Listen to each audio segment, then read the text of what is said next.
Rindukah engkau mendapat berkat Tuhan yang penuh di seluruh hidupmu?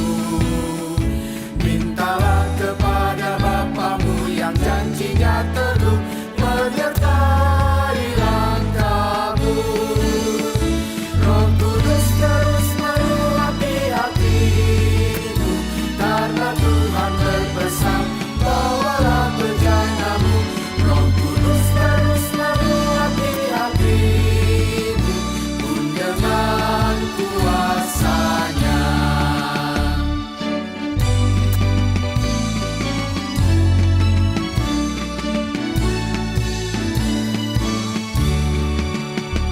Bawalah bejanamu yang kosong pada penebus, wahai kawan yang lesu.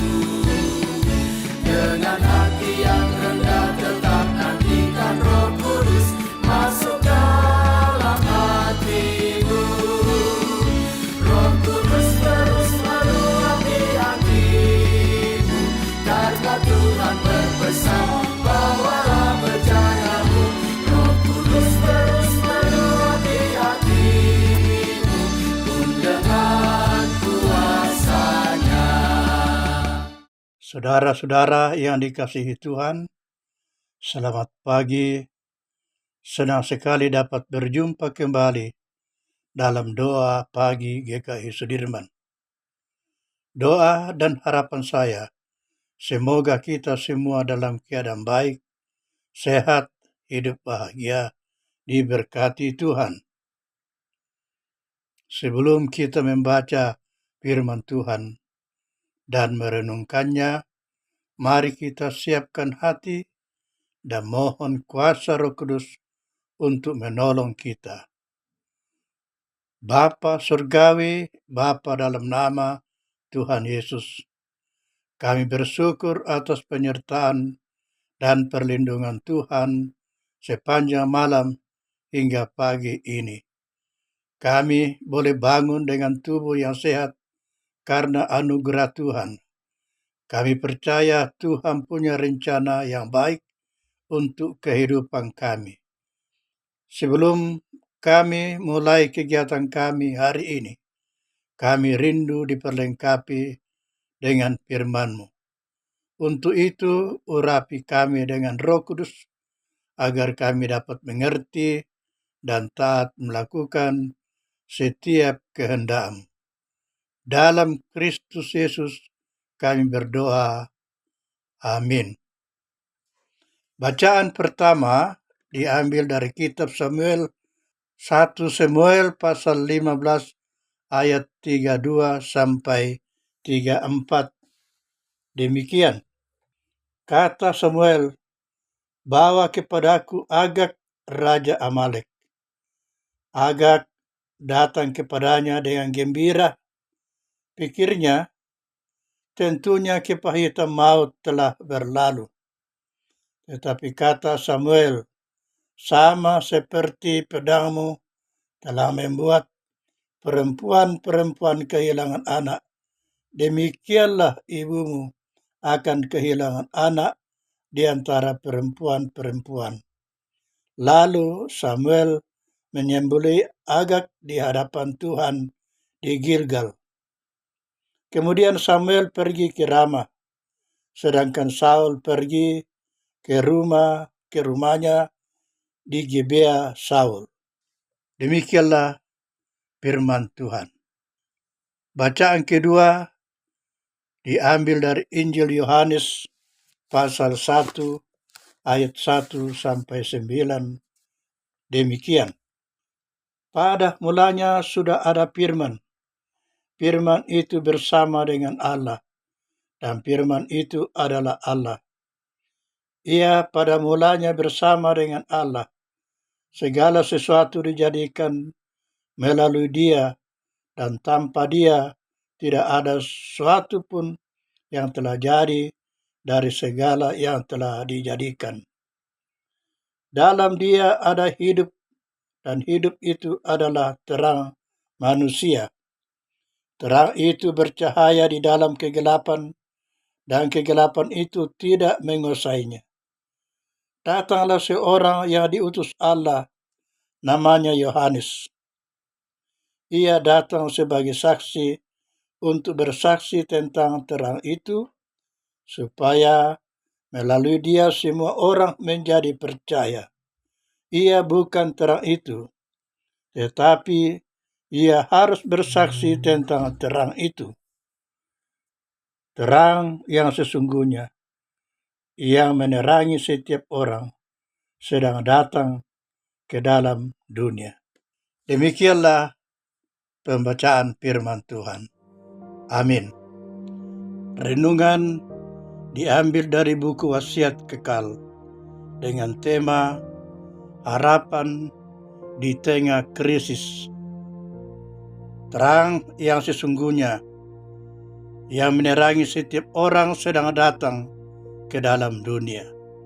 Yohanes 1 ayat 9. Krisis selalu memiliki dua sisi. Satu sisi adalah ancaman, di sisi lain terdapat peluang. Di era kemajuan teknologi informasi, kita berhadapan dengan krisis. Tatanan lama runtuh, tetapi peluang baru bermunculan.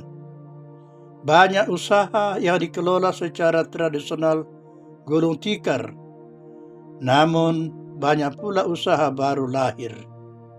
Harapan selalu ada. Injil Yohanes menyuguhkan kesaksian iman tentang Allah yang menjadi manusia. Kehadiran Allah dalam rupa manusia membawa harapan di tengah dunia. Ia ibarat terang yang datang di tengah kegelapan. Di dalam Dia, Allah menciptakan segala sesuatu. Tanpa Dia tidak ada sesuatu pun yang telah jadi dari segala yang telah dijadikan. Ia adalah Sang Pencipta. Karena itu tidak ada yang kebetulan di dunia. Semua terjadi dalam izin dan kendali Tuhan. Separah apapun badai hidup, segelap apapun kenyataan, manusia tidak sendiri. Ada Yesus Kristus Sang Terang, Allah yang menjadi manusia, yang hadir memberikan kekuatan bagi manusia. Sahabat, keyakinan akan kehadiran Kristus sebagai Sang Terang membuka harapan di tengah krisis. Bersama Kristus kita dapat melihat krisis sebagai peluang, bukan ancaman, karena Ia hadir dengan energi kreatif. Ia selalu menyertai dan memberikan kekuatan baru. Di era disrupsi teknologi digital dewasa ini, keyakinan dan harapan itulah yang harus kita hidupi. Krisis boleh saja terjadi, tetapi terang harapan akan selalu datang. Mari kita berdoa. Pagi ini kami berdoa untuk saudara-saudara kami yang berulang tahun dalam minggu ini. Antara lain Yusak Ismayanto, Luki Sidney Patinaya, Elijah Prigian, Sari Marlia, Ibu Anita Kusdinar, Juan Elvando, Ohan Yahya, Ari Stephen. Terima kasih atas pemeliharaanmu kepada saudara-saudara kekasih kami, sehingga mereka mampu melewati setahun lagi dalam keadaan sehat dan bahagia. Berkati mereka dalam menjalani kehidupan yang mereka akan hadapi ke depan. Ajar mereka untuk selalu mengandalkan Tuhan dalam menjalani hidup dan karya mereka. Berikan hikmat dan hati yang bijaksana agar mereka selalu taat dan setia melakukan setiap kehendak Tuhan.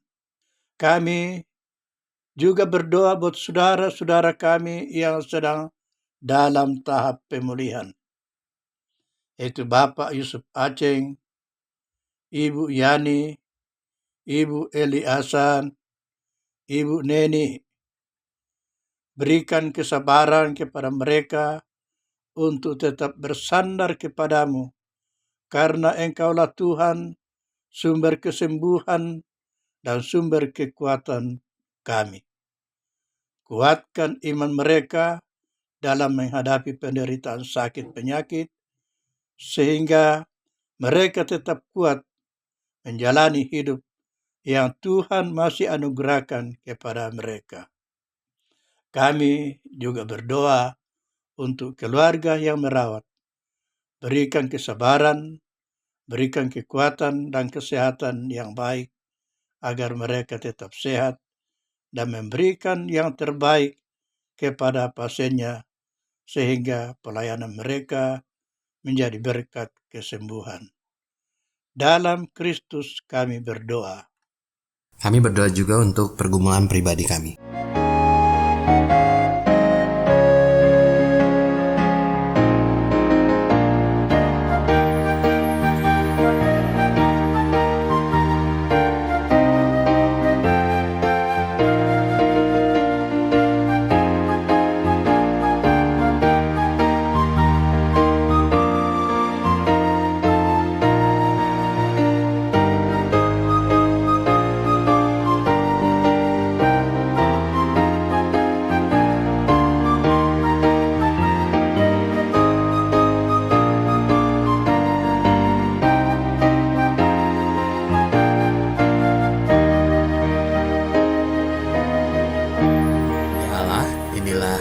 Doa kami. Jadilah seturut kehendak-Mu dan kami serahkan hidup kami sepenuhnya. Di dalam Kristus kami telah berdoa. Amin. Kita mengakhiri dengan bersama bernyanyi doa Bapa kami. Bapa kami yang ada di sorga, dikuduskanlah nama-Mu, datanglah kerajaan-Mu, jadilah kehendak-Mu di bumi seperti di sorga.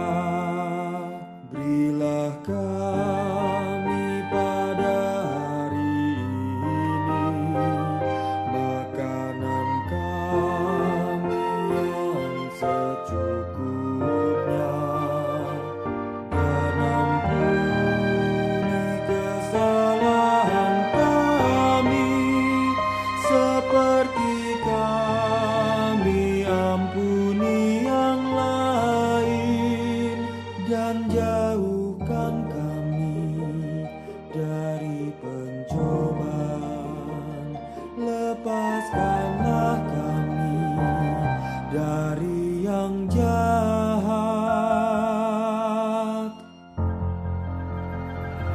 Sebab